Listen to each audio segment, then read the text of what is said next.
अच्छा जी, हाँ, हमारे से आप चातुर्मासिक प्रवास का एक झलक आपको मैं बताना चाहता हूँ। हमारा संक्षिप्त परिचय है। हम मेवाड़ के दिलेर गांव महाराणा प्रताप की विजय स्थली मैराथन ऑफ मेवाड़, ये हमारी जन्मभूमि है। और हम एक ही पिता की 4 संतान, मुनि श्री संजय कुमार जी, मुनि श्री प्रकाश कुमार जी, मुनि प्रसन्न कुमार, ये तीनों ही बंधु त्रिपुटी के नाम से मेवाड़ के जाने जाते हैं। और एक हमारा भतीजा मुनि धैर्य कुमार जी। इस प्रकार 4 संत एक ही परिवार से दीक्षित सन्यासी बने हैं। और हमारा करीब मुनि संजय कुमार जी 60 वर्ष से वे संयम पर्याय और जन जन की सेवा कर रहे हैं। मुनि प्रकाश कुमार जी एक अच्छे ज्योतिष और ज्योतिषकार हैं और साथ साथ में योगिक क्रियाओं के अच्छे जानकार हैं।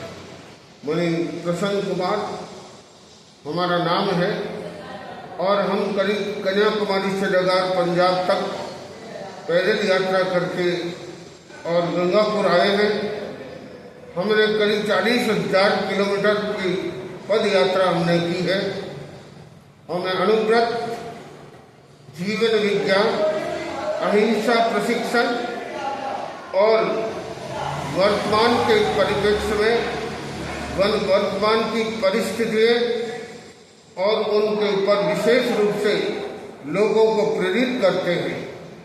हमारी पद यात्रा अनेक प्रकार की उपलब्धियों से और साथ साथ में जन कल्याण के अनेक आयाम, हमारी पदयात्रा का मुख्य लक्ष्य होता है पतित को पावन बनाना और वर्तमान की जितनी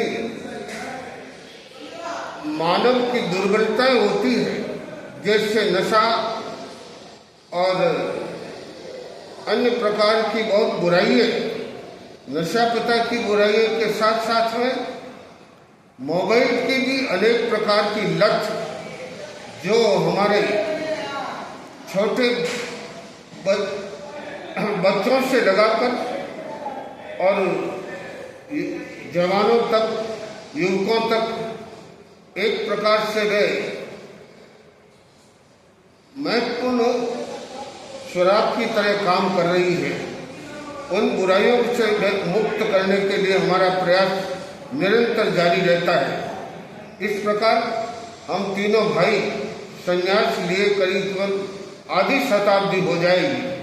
50 वर्ष और 50 वर्षों में हमने तीनों ने मानवीय संयम के साथ में जन कल्याण का अनेक आयाम, हमने जन जन को विकास के लिए हमने बहुत काम किया है। साथ साथ में गंगापुर प्रवास के अंदर, हमारे इस चातुर्मास काल के अंदर नैतिक आंदोलन, जो हमारा अनुव्रत आंदोलन है, उसके बारे में और जीवन विज्ञान शिक्षा के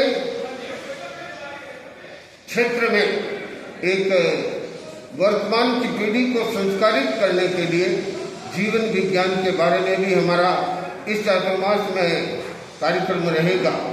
साथ साथ में अनुव्रत के अंदर नैतिक, चारित्रिक और मानवीय मूल्यों के ऊपर विशेष हमारे को कार्य करना है।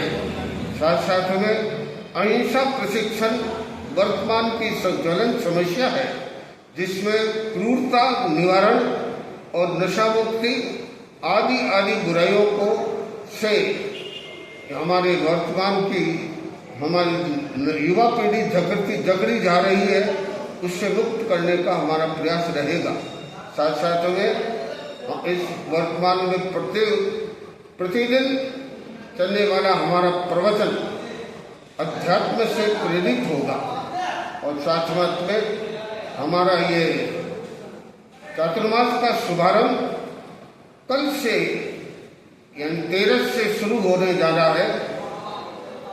13 के दिन तेरापन धर्म संघ के प्रथम आद्य प्रवर आचार्य भिक्षु का जन्मदिन त्रिशताब्दी जन्मदिन के रूप में मनाया जाएगा और साथ साथ में उनके बोधि दिवस के रूप में भी हम मनाएंगे। बोधि आचार्य भिक्षु को किस प्रकार हुई और आचार्य भिक्षु के 300 वर्ष पूर्व जन्मदिन और उनके किस परिस्थिति में उनका जन्म हुआ और एक ऐसे महापुरुष के रूप में हमारे भारतीय संस्कृति के अंदर एक आचार्य का प्रकट होना, ये कल हम 13 को मनाया जाएगा और चतुर्दशी को चातुर्मास का शुभारंभ होगा। उसमें हम एक अनुष्ठान भी करेंगे, 24वीं कल्प अनुष्ठान, जिसमें जयाचार्य का 24 हमारे तीर्थंकरों की स्तुति सहित उसका अनुसंधान किया जाएगा। चतुर्दशी को चातुर्मासिक प्रवेश का पहला दिन कहा जाता है और तीसरा दिन हमारा गुरु पूर्णिमा के रूप में मनाया जाएगा। उस गुरु पूर्णिमा के दिन तेरापन धर्म संघ का स्थापना दिवस मनाया जाएगा। किस प्रकार तेरापन धर्म संघ आध्यात्मिक दृष्टि से उनकी स्थापना हुई और जन्म एक दृष्टि से धर्म संघों की मर्यादा और अनुशासन के माध्यम से कैसे तेरापन धर्म संघ चल रहा है, उसके बारे में हम विशेष बल दिया जाएगा। और पूर्णिमा के दिन वर्तमान में भारतीय संस्कृति में जो सतगुरु की परंपरा है, उस सतगुरु की परंपरा के बारे में शिष्य और गुरु का क्या आपसी तादात्म्य होता है, घनिष्ठ संबंध होता है, समर्पण होता है, विनय व्यवहार अनुशासन और मर्यादा गुरु के साथ में शिष्य का कैसे रहना होता है, उसके बारे में आपको गुरु पूर्णिमा के दिन सुनने को मिल सकता है। इस प्रकार चातुर्मास का शुभारंभ इन त्रिदिवसीय कार्यक्रम के साथ में शुभारंभ होगा। उसके बाद में आध्यात्मिक प्रवचन प्रतिदिन चलता रहेगा। आने वाले समय में कई प्रकार के आयोजन होंगे, क्योंकि चातुर्मास का समय करीब 4 महीने का होता है। उनमें कई आयोजनों के माध्यम से जन आंदोलित होगा अध्यात्म से और साथ साथ में संस्कार निर्माण और तप अनुष्ठान और साधना का विशिष्ट नए अहिंसा के प्रयोग भी होंगे। वर्तमान में अहिंसा को हम सुनते हैं, पढ़ते हैं, लेकिन अनुभव कम किया जाता है। इसलिए अहिंसा के वर्तमान में प्रयोगात्मक रूप में अहिंसा को समझना है तो इस चातुर्मास में अच्छी तरह समझा जा सकता है। हमारी प्राचीन यानी भारतीय संस्कृति रही है कि चातुर्मासिक प्रवास के अंदर किस प्रकार के आध्यात्मिक अनुष्ठान होते हैं, उसको जानने को मिलेगा।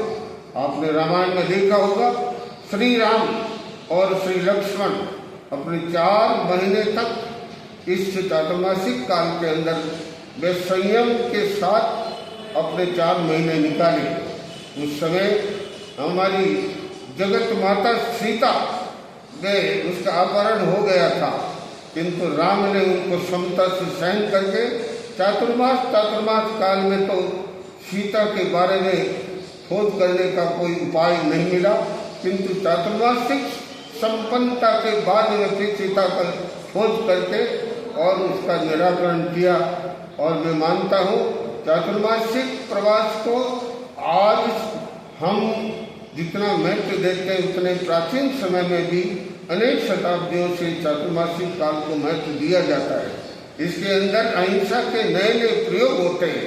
अहिंसामय जीवन कैसे जिया जाए, ये चातुर्मासिक काल के अंदर सीखने को मिलता है।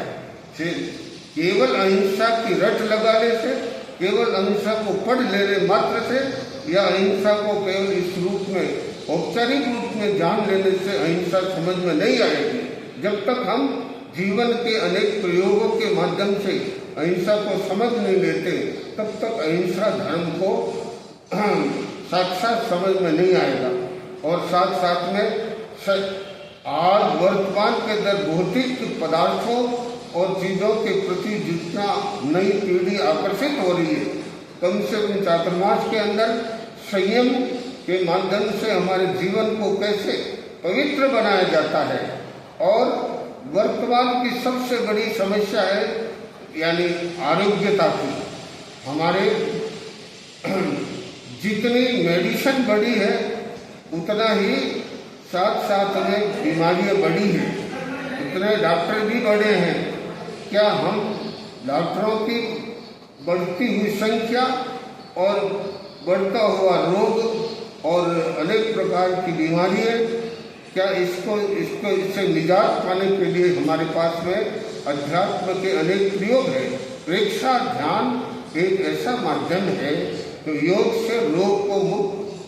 से रोग से मुक्त किया जा सकता है। इसीलिए मैं मानता हूँ हम आरोग्यता को प्राप्त करने के लिए भी प्रेक्षा ध्यान के अनेक प्रयोग कराए जाएंगे।